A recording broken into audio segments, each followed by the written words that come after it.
High friends, नमस्ते। Mums magic फुडमा यहाँलाई धेरै धेरै स्वागत छ। आज मैले दसैँ तिहार खाजा सेट बनाएर देखाउन जाँदैछु। यदि हजुरहरूले हाम्रो च्यानललाई सब्सक्राइब गर्नुभएको छैन भने प्लिज सब्सक्राइब गरिदिनु होला र नयाँ नयाँ रेसिपीको नोटिफिकेसन पाउनको लागि यो बेल आइकनलाई पनि प्रेस गरिदिनु होला। अब यहाँ मैले हजुरहरूलाई पक्कु खसीको मासु बनाएर देखाउन जाँदैछु। यसको लागि मैले यहाँ एउटा प्यान लिएँ। यो प्यानमा मैले 4-5 चम्चा तेल राख्छु। तेल मैले धेरै नै राखेँ किनभने मैले यसमा लसुन र प्याजलाई रातो बनाएर फ्राई गर्न जाँदैछु। यो लगभग 4-5 वटा जति लसुनलाई मैले यसरी फ्राई गरेँ र यतिको गोल्डन ब्राउन भएपछि मैले यसलाई निकाल्छु। यो निकालेपछि मैले फेरि यसैमा एउटा ठुलो प्याजलाई मसिनो पातलो बनाएर काटेको प्याजलाई यसरी राखेँ। यो पनि म यसरी फ्राई गर्दैछु। यसरी हामीले प्याज र लसुनलाई पातलो बनाएर काटेर गोल्डन ब्राउन बनाएर निकालेपछि हामीले यसलाई ओखलीमा पिस्छौँ। मैले भने यहाँ यसलाई यतिको गोल्डन ब्राउन बनाएर निकाल्छु। योभन्दा धेरै प्याज नगर्नु होला, होइन भने प्याज डढ्छ र मैले त्यसलाई एकछिन सेलाउनको लागि छोडिदिन्छु। र मैले यहाँ 700 ग्राम मासु लिएँ। यसमा मैले 1 सानो चम्चा नुन राखेँ। आफ्नो स्वादअनुसार नुन राख्नु होला। त्यसपछि मैले यहाँ बेसार पाउडर राख्न जाँदैछु। आधा चम्चा बेसार पाउडर पनि राखेँ।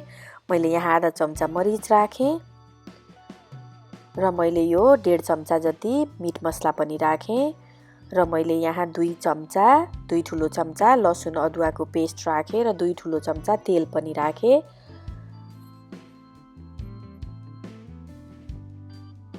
र हामीले अब यसलाई एक साइड राखौँ र अघि भुटेको रातो बनाएर भुटेको प्याज र लसुनलाई मैले यसरी ओखलीमा कुट्न जाँदैछु। मैले यहाँ एउटा रातो खुर्सानी पनि राखेँ। यो अप्सनल हो, तपाईँले राख्न मन लाएर राख्नुहोस्, होइन भने नराखे पनि हुन्छ। र यसरी यसलाई मैले पिस्छु, मसिनो बनाएर एकदमै पातलो, मतलब एकदम पेस्ट बनाएर यसलाई पिस्छु।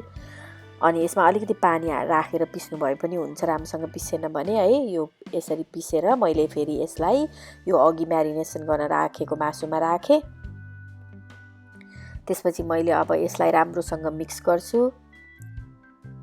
यसलाई राम्रोसँग म्यारिनेट गरौँ र हामीले यसलाई लगभग 2-3 घन्टा जति फ्रिजमा राखौँ। यसरी ढक्कन लगाएर यसलाई फ्रिजमा राखौँ र मैले 2-3 घन्टापछि यो मासुलाई 2 चम्चा तेल राखेर एउटा अलिक गहिरो भाँडामा मैले अब यसलाई पकाउन जाँदैछु। र यसरी मैले अघि नै म्यारिनेट गरेर राखेको मासुलाई मैले यहाँ राखेँ। मैले हल्का चलाउँछु। अहिले भने ग्यास मैले ठुलै बनाएर चलाएको छु, तर अब यो ढक्कन लगाइदिन्छु र मैले यसलाई एकदमै सानो ग्यास बनाएर पकाउन छोडिदिन्छु। मैले यसलाई बिचबिचमा चेक गर्दै चलाउँछु पनि, तर ग्यास पनि एकदम सानो राख्नु होला। र हामीले त्यो मासु पाक्दै गर्दा अब मैले यहाँ सोयाबिनको छोइला बनाएर हजुरहरूलाई देखाउन जाँदैछु। जसले मासु खानुहुन्न उहाँहरूको लागि स्पेसली मैले यो सोयाबिनको छोइला बनाएर देखाउन लागेको हो। यो एकदमै मिठो हुन्छ र सजिलो पनि। र हामीले यसलाई बनाउन सुरु गरौँ है त। अब मैले एउटा प्यानमा 1 ठुलो चम्चा तेल राखेँ। यो सोयाबिनलाई चाहिँ मैले लगभग 2-3 घन्टा पानीमा भिजाएर यसको पानी सबै निकालेर फालेर मैले यसरी भुट्दैछु। यो प्यानमा मैले यसलाई राम्रोसँग क्रिस्पी हुने गरी भुट्छु। हामीले यत्तिकै पखालेर सोइला साँधे पनि हुन्छ, तर पनि यो भुटेको स्पेसली चाहिँ एकदमै स्वाद मिठो आउँछ। त्यही भएर मैले यसलाई भुट्न लागेको। यसरी भुटेर यत्तिको भएपछि हामीले एउटा भाँडामा मिक्सिङ बोलमा खनाउँ। यसलाई चाहिँ यो एकदमै तातो छ, त्यही भएर त्यसलाई एकछिन छोडिदिउँ। र यो 2टा टमाटर र 2टा लसुनलाई मैले यसरी आगोमा पोल्न जाँदैछु। स्ट्रेट आगोमा पोलेको यसको बास्ना एकदमै मिठो हुन्छ र खाँदा पनि यो स्वादिलो हुन्छ। र मैले यही बिचमा मैले मासुलाई पनि चेक गरेँ। आगो सानो राखेर मैले मासु बिचबिचमा चलाइ पनि राखेको छु। ल फेरि छोइलातिर लागौँ है त। अब यो सोयाबिनको छोइलामा मैले एउटा सानो प्याज काटेर राखेँ मसिनो बनाएर, आधा इंच जति अदुवा पनि काटेर राखेँ, 3-4 वटा लसुनलाई मसिनो बनाएर काटेर राखेँ। यो 1 कप या आधा कप जति स्प्रिङ अनियन पनि राखेँ, हरियो प्याज। त्यसपछि मैले अघिको टमाटरलाई राखेँ र यो लसुनलाई पनि मैले पोलेको लसुनलाई पनि मसिनो बनाएर काटेर राखेँ। त्यसपछि मैले यहाँ अलिकति हरियो धनिया राखेँ र 6-7 वटा हरियो खुर्सानी मसिनो बनाएर काटेर राखेँ। अनि त्यसपछि मैले यहाँ 2 टेबल चम्चा तोरीको तेललाई तताएँ र मैले यहाँ आधा चम्चा मेथी राखेँ र आधा चम्चा बेसार राखेँ र मैले यसरी यो छोइलालाई झाने। मैले यहाँ अलिकति कागतीको रस पनि राख्दैछु, एकदमै कम, जस्तो आधा चम्चा जति मैले कागतीको रस पनि राखेँ र मैले यो सोयाबिनको छोइलालाई मैले यसरी मिक्स गर्न जाँदैछु। यसरी राम्रोसँग यसलाई मोल्नु होला। मोलेपछि मैले यहाँ नुन राख्न बिर्सेछु, 1 सानो चम्चा नुन पनि मैले एड गरेँ र यो नुन राखेपछि फेरि यसलाई एकदमै राम्रोसँग मिची मोल्नु होला। यसलाई चाहिँ एकदम मसलाभित्र जाने गरी मोल्ने। अब यो हाम्रो सोयाबिनको छोइला पनि खानको लागि रेडी भयो। अब मैले यो चुकौनी बनाएर देखाउन जाँदैछु। यो स्पेसली तराईमा बन्ने कुरा हो, धेरैलाई थाहा पनि नहुन सक्छ यसको बारेमा। तपाईहरुलाई यो बनाएर खानुभयो भने अवश्य मिठो लाग्छ। मैले यहाँ 500 ml जति दही लिएँ र यसलाई मैले चलाउँदा यतिको बनाएँ। थोरै पानी थप्न मन छ भने पानी थप्नु भए पनि हुन्छ, हैन भने यतिकै ठीक छ। मैले 3-4 वटा आलु अघि नै बोइल गरेर राखेको आलुलाई मैले मसिनो बनाएर काटेर राखेँ। त्यसपछि मैले यसलाई मिक्स गर्छु। यसलाई मिक्स गरिसकेपछि मैले यहाँ 1 सानो चम्चा नुन राखेँ। नुन आफ्नो स्वाद अनुसार राख्नु होला।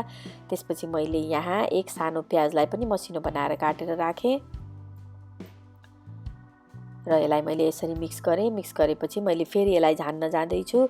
यहाँ मैले 2 ठुलो चम्चा तेल राखेँ र मैले यहाँ आधा सानो चम्चा मेथीको दाना पनि पड्काएँ। मेथीको दाना राखेपछि मैले यहाँ आधा सानो चम्चा बेसार पाउडर पनि राखेँ र मैले यसलाई यसरी झाने। यो झानिसकेपछि मैले यसमा आधा सानो चम्चा काँचो तोरीको धुलो राखेँ। मैले अलिकति हरियो धनिया पनि यसमा एड गरेँ। मैले यसलाई मिक्स गर्छु र मैले यहाँ यसमा थोरै खुर्सानी पनि एड गरिदिन्छु। लगभग 5-6 वटा जति मैले यसमा खुर्सानी पनि एड गरेँ। मसिनो बनाएर काटेर खुर्सानी राख्नु होला। यसो यो गरेपछि हाम्रो यो चुकौनी पनि खानको लागि रेडी भयो। र अब मैले भने यहाँ मिक्स भेजिटेबल अचार बनाएर देखाउन जाँदैछु। तपाईसँग घरमा जे छ तरकारीहरू, जस्तो भनौँ न यो फ्रेस कुराहरू तपाईले यसैबाट बनाउँदा पनि हुन्छ। मैले यहाँ 1 कप जति बन्दालाई काटेँ। मैले 1 कप जति मुला पनि काटेँ। त्यसपछि मैले प्याज राखेँ। 1 मिडियम साइजको प्याजलाई मसिनो बनाएर काटेर राखेँ र मैले यहाँ 3-4 वटा आलुलाई बोइल गरेर यसलाई पनि मिसाएँ। मैले यहाँ लगभग 4-5 वटा खुर्सानी राखेँ। आफ्नो स्वाद अनुसार खुर्सानी राख्नु होला। त्यसपछि मैले अलिकति हरियो धनिया पनि एड गरेँ। मैले यहाँ भुटेर पिनेर राखेको 2 ठुलो चम्चा तिलको धुलो राखेँ र मैले यहाँ नुन स्वाद अनुसार राखेँ र मैले यहाँ कागतीको रस पनि राख्न जाँदैछु। तपाईले आफ्नो स्वाद अनुसार कागतीको रस राख्नु होला।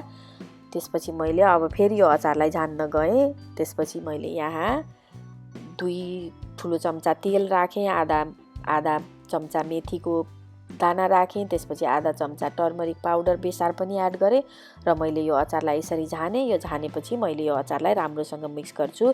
अचारलाई भने हामीले राम्रोसँग मिक्स, हल्का हातले मिक्स गर्ने, एकदम मिची बाँड्ने हैन भने त्यो एकदमै सगी हुन्छ। क्रिस्पी भयो भने अचार मिठो हुन्छ नि है। तपाईहरुले पनि यसरी नै बनाउनु होला अचार। र मैले यो मासु चेक गर्दैछु। हाम्रो मासु पनि लगभग 1 घण्टा हुन लाग्यो पकाउन राखेको। पक्कुलाई यस्तै सानो आगोमा एकदमै धेरै बेर पकाउनु पर्छ। अनि यो ढक्कन लगाउँदै पकाउँदै गर्ने सानो आगोमा। अनि हेर्नुस् त यो बाफले पाकेर यो यस्तो राम्रो देखेको छ। यो बास्ना पनि एकदमै मिठो आएको छ। तपाईले पनि यसरी नै बनाएर ट्राई गर्नु होला।